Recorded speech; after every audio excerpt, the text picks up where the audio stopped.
Praise the lord. హల్లెలూయా. దేవుని నామానికి స్తోత్రాలు. మీ అందరికీ నా వందనాలు తెలియజేస్తున్నాను. ఈ దినం కొరకు దేవుడు సిద్ధపరిచినటువంటి మాటలు, ప్రియ సహోదరి సహోదరుడా, ఈ దినము మనము విశ్వాసంలో ఎదుగుతున్నటువంటి క్రమంలో దేవుడు మనకి కొన్ని వాగ్దానాలు చేసి ఉంటారు. అదేవిధంగా నీవు దేవుడికి కొన్ని విన్నపములు తెలియజేసి ఉంటావు, ప్రార్థనలు చేసి ఉంటావు. అయితే ఆ ప్రార్థనలు కానీ లేకపోతే నీ యొక్క వాగ్దానం కానీ నెరవేరడానికి సమయం పట్టచ్చు.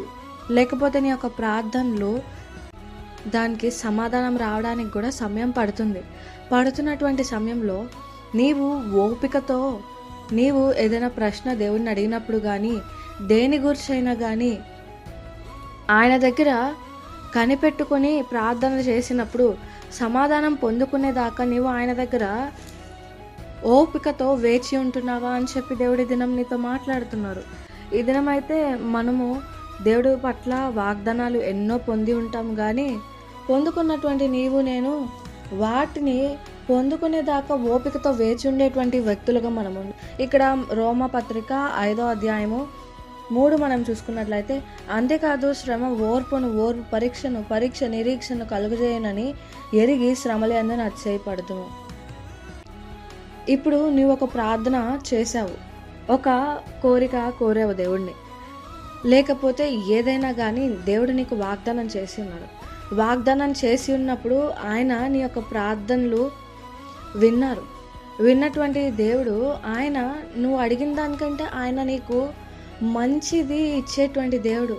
ఇక్కడ బైబిల్ గ్రంథంలో ఉంటుంది కదా, మీరు మీ యొక్క చెడ్డవారమైనటువంటి మీరే మీ యొక్క పిల్లలకు మంచిది ఇవ్వాలనుకుంటారు, మీ యొక్క పరలోకపు తండ్రి వీళ్ళకంటే గొప్ప తండ్రి అని చెప్పి దేవుడు ఇక్కడ మాట్లాడుతున్నారు. అదేవిధంగా నీ యొక్క పరలోకపు తండ్రి మనుషుల ప్రేమ కంటే ఎక్కువ ప్రేమించేటువంటి దేవుడు, మనుషుల కంటే ఎక్కువ బలమైనటువంటి గొప్ప ఉద్దేశాలు నీ పట్ల కలిగి ఉన్నారు. ఇప్పుడు నీ యొక్క ప్రార్థన చేసి ఉన్నప్పుడు దానికి సమాధానం పొందుకోవాలని చెప్పి ఓపికతో నువ్వు ఎదురు చూస్తున్నావా? అయితే ఈ దినం దేవుడు మరలా తెలియజేస్తున్నారు, ఓపికతో దేవుడి దగ్గర సమాధానం పొందుకునేటువంటి వ్యక్తిగా నీవు ఉండాలి అని చెప్పి దేవుడు మాట్లాడుతున్నారు. ఈ దినము దేవుడు ఓపిక ఎందుకు కలిగి ఉండాలి, ఎందుకు దేవుడు మన యొక్క ప్రార్థనలకి సమాధానం ఇవ్వకుండా డిలే చేస్తారు? మన వాగ్దానాలు మనకి చేసినప్పుడు వాటిని త్వరగా మనం అనుకున్నప్పుడు నెరవేర్చకుండా ఆయన ఎందుకు లేట్ చేస్తున్నారు? ఐఎమ్ ఎగ్జాస్టెడ్ అని చెప్పి, నేను అలసిపోయాను వెయిట్ చేసి అని చెప్పి అనుకుంటున్నటువంటి నీతో దేవుడు మాట్లాడుతున్నారు. ఆయన నీకు సమాధానం ఇవ్వాలనుకున్నది మనుషులు ఇచ్చేటువంటి హ్యాపీనెస్గా ఉండదు. ఆయన ఇప్పుడు మనుషుల దగ్గరికి వెళ్ళి నువ్వు ఏదైనా కావాలని క్వశ్చన్ అడిగినప్పుడు వాళ్ళు వెంటనే ఆన్సర్ ఇస్తారు, అది నార్మల్గా ఉంటుంది. ఇప్పుడు నువ్వు ప్రార్థన చేసి కోరుకున్నది అది ఏమీ సాధారణమైనది కాదు. దేవుడు నీకు ఏదైనా కానీ నువ్వు ప్రార్థన చేసినా కానీ నీకు ఏది మంచిది, ఏది నీకు మేలు చేస్తుంది అని చెప్పి ఆలోచించి ఇచ్చేటువంటి దేవుడు. ఇప్పుడు నువ్వు అడిగింది అది నీకు దక్కాలి అంటే దానికి తగినటువంటి సిద్ధపాటు నీకు కావాలి, దాన్ని పొందుకోవడానికి తగినటువంటి విశ్వాసం నీకు కలిగి ఉండాలి అని చెప్పి దేవుడు ఇక్కడ మాట్లాడుతున్నారు. మనం ఏంటంటే ఇప్పుడు దేవుణ్ణి అడిగేటువంటి వరకే మనకి బాధ్యత ఉంటుంది, దేవుడి దగ్గర నుండి వాగ్దానం పొందుకున్నంత వరకే మనకు బాధ్యత ఉంటుంది. అది ఎప్పుడు ఇస్తారు అని చెప్పి మనము ఇప్పుడే కావాలి అని చెప్పి అడిగే రైట్ లేదు. ఎందుకనంటే ఆయన నీకోసం మంచి ఇచ్చేటువంటి దేవుడు, నీకోసం మంచి ఆలోచించేటువంటి దేవుడు. అంత ఉన్నతమైనటువంటి ఆలోచనలు కలిగి ఉన్నారు కాబట్టి అది నీకు ఆలస్యం అవుతుందని చెప్పి గ్రహించుకోమని చెప్పి దేవుడు ఏదైనా మాట్లాడుతున్నారు. మన అబ్రహాము జీవితంలో కానీ, యోసేపు జీవితంలో కానీ, దావీదు జీవితంలో కానీ, యాకోబు జీవితంలో కానీ, యేసుప్రభుల వారి జీవితంలో కానీ మనం చూసుకున్నట్లయితే వాళ్ళకి తగినటువంటి ఒక పీరియడ్ ఉంది, వాగ్దానాలు పొందుకోవడానికి తగిన పీరియడ్ ఉన్నప్పుడు వాళ్ళు కూడా ఓపిక చలించిపోయి, దేవా ఇంకా అబ్రహాము కూడా ఏం చేశాడు, ఓపిక ఇంకా దేవుడు ఇవ్వలే, ఇగో ఇక్కడ హాగరుతో ద్వారా నీవు పిల్లల్ని కనుమని చెప్పి సారా ప్రేరేపించినప్పుడు అలా చేశారు.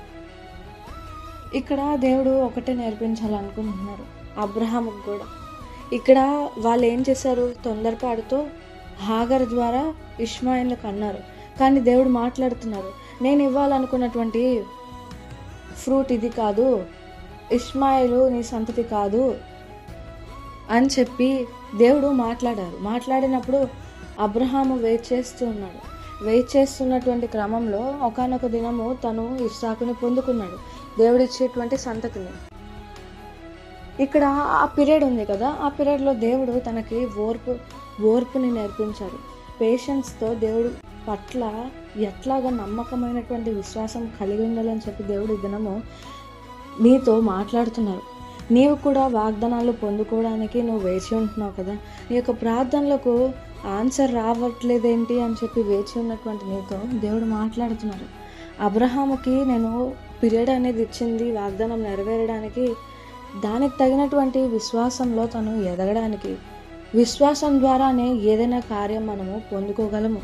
ఆ విశ్వాసం అనేది లేకుండా నువ్వు కావాలనుకున్నది నీకు దక్కాలి అనుకుంటే అది అసాధ్యము.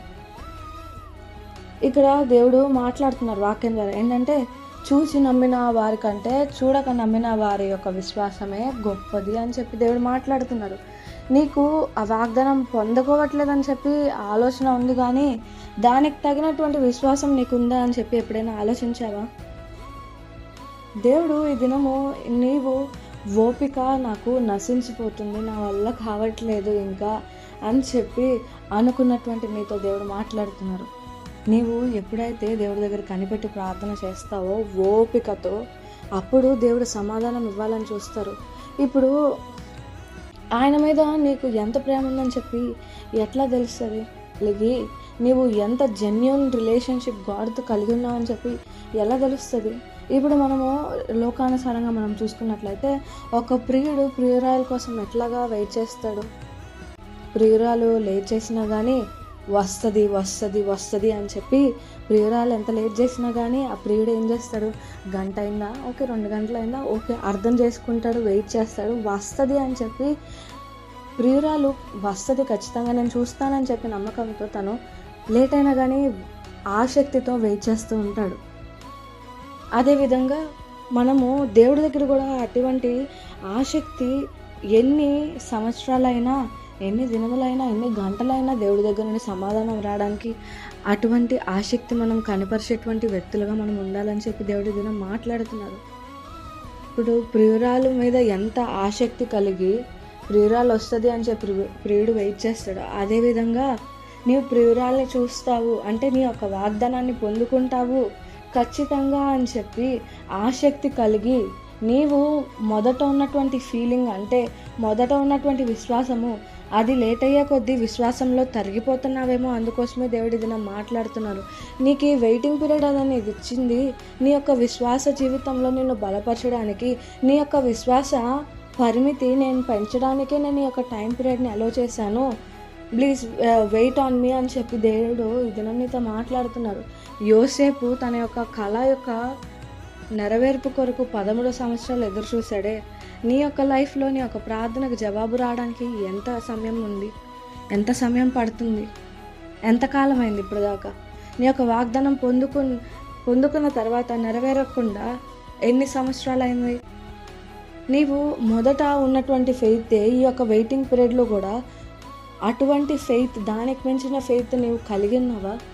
దాన్ని పెంచడానికే దేవుడు ఈ యొక్క వెయిటింగ్ పీరియడ్ని దేవుడు అనుమతించారని చెప్పి గుర్తెరుపు అని చెప్పి దేవుడు మాట్లాడుతున్నాడు. ఈ దినము అందరూ విశ్వాసులు పడిపోవడానికి కారణం ఏంటంటే, నీవు ఆ వెయిటింగ్ పీరియడ్లో అపవాది ఏం చేస్తాడంటే, నీవు పొందుకోలేవు, దేవుడు నీకు ఇవ్వలే, ఇంత సంవత్సరాలు అయింది, నీకు ఇవ్వాలనుకుంటే నువ్వు అడిగినప్పుడే ఇచ్చేస్తాడు కదా అని చెప్పి అపవాది నీకు మ్యానిపులేట్ చేసేటువంటి వాడుగా ఉంటాడు.